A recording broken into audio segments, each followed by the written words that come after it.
MLA అట్లనే ఆడికి పోయిండట. తెల్లారి యాటను కోయిరి పెట్టుర్రి తిందామన్నాడట. పాపం వాళ్ళు ఎమ్మెల్యే మమ్మల్ని కాపాడుతున్నామని యాటను అంతా కోసి పెడితే అవతల పోయిండి మాట్లాడుకున్నాడు. మనకు తెలియదు కానీ 50 లక్షలు తీసుకొని అవతల పడ్డాడని అంటున్నారు. మరి మీరు కూడా ఏమన్నా ఇస్తే సర్దుకొని అవతల పడతారు. ఏమమ్మా ఎన్ని ఎకరాలు ఉంది? మాకు 2 ఎకరాలు ఉంది సార్. ఏడుంది? ఇక్కడ ఉంటా సార్. ఏమి వేసినావు? ఇంకా దున్ననీకి వస్తే ట్రాక్టర్ ఆఫ్ చేసాడు. ట్రాక్టర్ ఆఫ్ చేసాడు. ఇక దున్నలేం. ఎప్పుడు దున్న సేను పెడతాం, కంది సేను పెడతాం. హలో హలో ఎమ్మెల్యే గారు ఉన్నారా సార్? యాదయ్య గారు, నేను రఘు మాట్లాడుతున్నా, జర్నలిస్ట్, మన తొలి వెలుగు. అన్న యాదన్న నమస్తే. ఏం లేదు, ఈ సర్వే నెంబర్ 180 ఏందన్న ఈ గొడవ భూములు? సర్వే నెంబర్ 180 ఉంది కదనే, ఎన్కపల్లి విలేజ్, మొయినాబాద్, మీదేగా నియోజకవర్గం. ఏందన్న ఈ కథ? మీ దగ్గర కూడా వచ్చిరటగా. మరి ఇది వాళ్ళు కాస్తులో ఉన్నోళ్ళే కదా అన్న ఈ భూములంతా?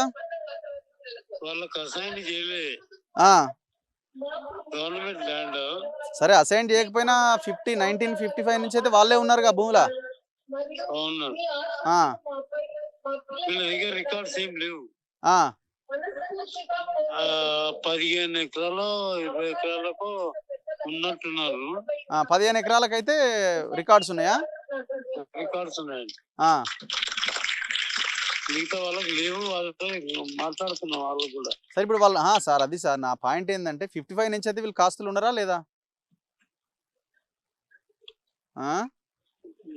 సార్ 55 నుంచి ఉండరు లేదు కానీ మరి వీళ్ళకి హామీ ఇచ్చారు కదా సార్ ఎలక్షన్ల అప్పుడు. మీరు ఇచ్చి పట్టాలు ఇస్తామని ముఖ్యమంత్రి వచ్చి హామీ ఇచ్చే, అవతల వాళ్ళు హామీ ఇచ్చే కాంగ్రెస్ వాళ్ళు. సరే మీరు ఇప్పుడు కాంగ్రెస్ లో జాయిన్ అయినట్టున్నారు కానీ పెటిషన్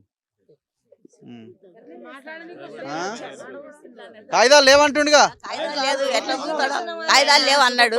ఇగో చూడు సార్, మా భర్త చనిపోయి 3 ఏళ్ళు అవుతుంది, నాకు ఇంకా పింఛన్ లేదు సార్ అంటే అన్నాడు. నీకు 4000 పింఛన్ చేస్తా అన్నాడు. లావాన్ పట్టా భూమి పట్టాలు చేస్తా అన్నాడు. ఇల్లు లేని వాళ్ళకు ఇల్లు కట్టిస్తా, ముసలోళ్ళకు పేదోళ్ళకు పింఛన్లు చేస్తా అందరికి అన్నాడు. మరి ఇన్ని ఏళ్ళ సార్ మేము చేస్తున్నాం కదా అన్నాం అంటే చేసిస్తా పట్టాలు అన్నాడు. అని కాగితాలు తీసుకున్నాడు. ఎందుకు లేవా ఆయన తన కాగితాలు? కాగితాలు చూపించలేవా మరి తన కాగితాలు లేవా?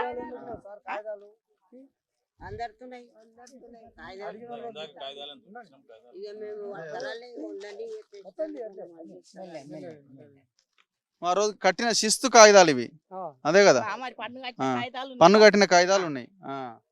2 ఎకరాలా? 2 ఎకరాలు. వాళ్ళు మా పెద్ద మంత్రులు పన్ను కట్టిండ్రు.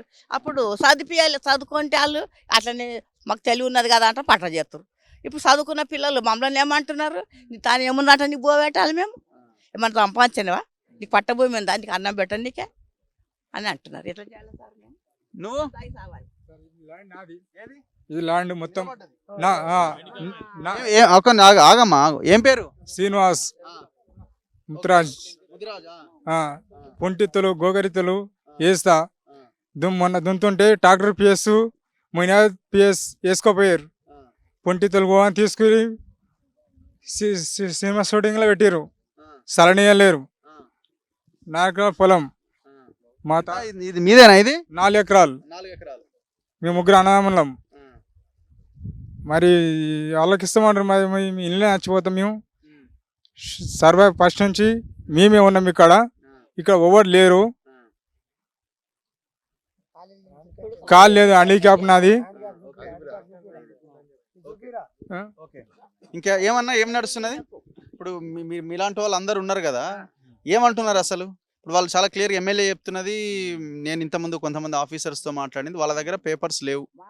ఆగమ్మా, ఇది గవర్నమెంట్ ల్యాండ్, కాస్తులో ఉన్నారా అంటే అవును ఉన్నారు అని అంటున్నారు. ఇప్పుడు ఇక్కడ మధ్య నడుస్తున్నది. ఇక్కడ నుంచి మీరు వెళ్ళిపోవాలి, గోశాల పెడతాం.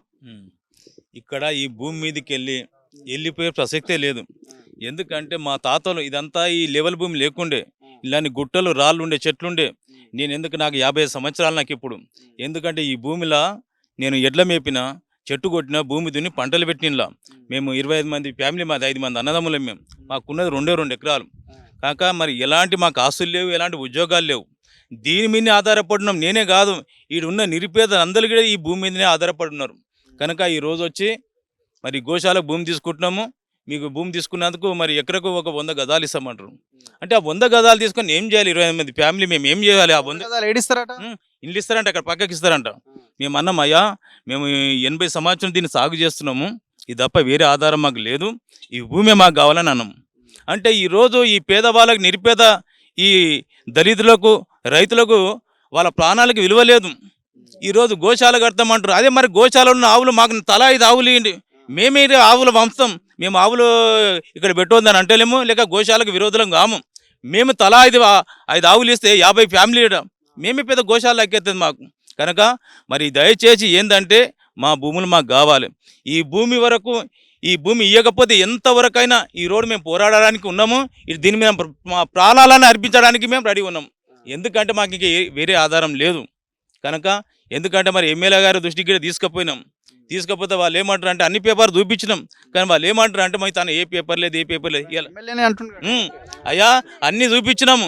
6 నెలల క్రితం ఆ పేపర్ చూస్తే ఏం చేసిందంటే రేవంత్ రెడ్డి సార్ ఆయన దృష్టికి తీసుకుపోయిండు. తెల్లారి పేపర్లో వచ్చింది, ఏమైందంటే మీ భూములకు ఎలాంటి డోకా లేదు, మీ భూములకు చేపిస్తామని ఎమ్మెల్యే గారికి అన్నారు. అయితే మొన్న కూడా పిలిచిన పోయినాం, అయ్యా మరి ఈ దగ్గర ఈ పేపర్లు ఉన్నాయి అన్నా, మీరు ఎంతమంది చెప్పారు కదా 6 నెలల కింద, మళ్ళీ ఇప్పుడు గోశాలకు ఈ భూమి తీసుకుంటామని వచ్చారు అంటే మాట్లాడదాం అని అంటారు. కానీ మాట్లాడదామని మన కలెక్టర్ సార్ ఇంటికి పిలిపించి ఏం చెప్పారు అంటే మాకు 100 గజాలు ఇస్తామంటాడు అనమాట. మీరు 100 గజాలు గిట్ట నీది నా తరపు నేను ఇస్తాను 100 గజాలు, గవర్నమెంట్ అయితే ఇది గిట్ట దీనికిట ఏనిక రెడీ లేదు, మీకు నేను ఎకరానికి 100 గజాలు ఇస్తాను. కలెక్టర్ ఏం అథారిటీ ఉంది ఆయనకి, ఆయన ఇవ్వడం. అది నా తరపున నేను మీ కొరకు మీ మీద సానుభూతి కలిగి నేను 100 గజాలు ఇప్పిస్తున్నా. మీరు వీటికి ఈ భూమిలోకి జరగకపోతే 20 తారీఖు లోపల దీని మీద వర్క్ స్టార్ట్ చేస్తాను. అయ్యా మరి ఇదెక్కడ న్యాయం? మేము పేదవాళ్ళం మిగతానికి వచ్చిన న్యాయం కలుగుతుందని, మాకు ఎలాంటి పేదవారికి ఎలాంటి పరిష్కారం కాకముందే నువ్వు ఈ భూమి మీద వర్క్ స్టార్ట్ చేస్తా అంటే ఎట్లా సారు? మరి ఆడ మేము చచ్చిపోతాం అందరం, మా పేదలంతా, మాకు ఏ ఆధారం లేదు. ఎందుకంటే మరి ఇప్పుడు ఈ మండల్లో ఉన్న ఇప్పుడు యాదయ్య కాకుండా మిగతా లీడర్లు ఉంటారు కదా, ఎవరెవరు కాంగ్రెస్ వాళ్ళు ఆర్ మిగతా బీఆర్ఎస్ వాళ్ళు, బీజేపీ వాళ్ళు, సో వాళ్ళంతా ఒకే లైన్ లో ఉన్నారా? మరి వాళ్ళంతా మాకు సపోర్ట్ ఉన్నారు. ఎందుకు ఈ భూమి వదిలొద్దు, మీ అంటే మేమున్నాం, మీ పేదవారంటే మేమున్నాం అన్నట్టుగా వాళ్ళందరూ మాకు గిట్ట సపోర్ట్ చేస్తారు. బీజేపీ వాళ్ళు, మన టీఆర్ఎస్ వాళ్ళు గిట్ట ఈ భూమి వదిలొద్దు అన్నాడుగా. మన ఈ భూమి దుందా మన ట్రాక్టర్ తెచ్చినాం, ఎందుకంటే మన రోని కార్తీ కదా జొన్నలేసే టైము, ఆ ట్రాక్టర్ తెచ్చి ఆ పొలాలు దున్నుతుంటే ఆ ట్రాక్టర్లు గుంజుకపోయారు. ఈ వ్యక్తి ఇక్కడ సీన్ అనే వ్యక్తి అది విత్తనాలు తెచ్చి చల్లుతుంటే ఆ విత్తనాలు తీసుకొని దగ్గర పెట్టుకోరు వాళ్ళు.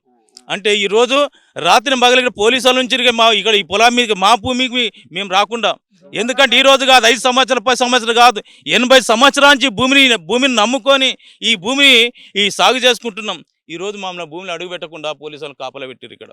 అయ్యా రేవంత్ రెడ్డి సార్ గారు ఏంటంటే మీరు దయచేసి, ఎందుకంటే మీరు ఎలక్షన్ టైంలో గిట్ట మీరు ఈ స్థానిక ఎమ్మెల్యే గారికి అన్నారు మీ భూములను పట్టా చేస్తామని, అప్పుడు సీఎం గారికి అన్నారు భూములు పట్టా చేస్తామని, కానీ పట్టా ఇచ్చిపెట్టి ఈరోజు ఈ భూమిని దున్నుకొని బతుకుదామంటే మా ఉన్న భూమిలో గుంజుకొని పోతున్నారు. ఇది ఎక్కడే న్యాయం ఇది? ఎందుకంటే ఇందిరామ రాజ్యంలో నిజంగా మరి ప్రతి పేదవానికి న్యాయం కలుగుతుంది, మేలు కలుగుతుంది అనుకున్నాం. కానీ ఈరోజు ఎందుకంటే మరి మా భూమిలో మా పోతున్నాయని చాలామంది నిరుపేదలు ఆత్మహత్య చేసుకోవడానికి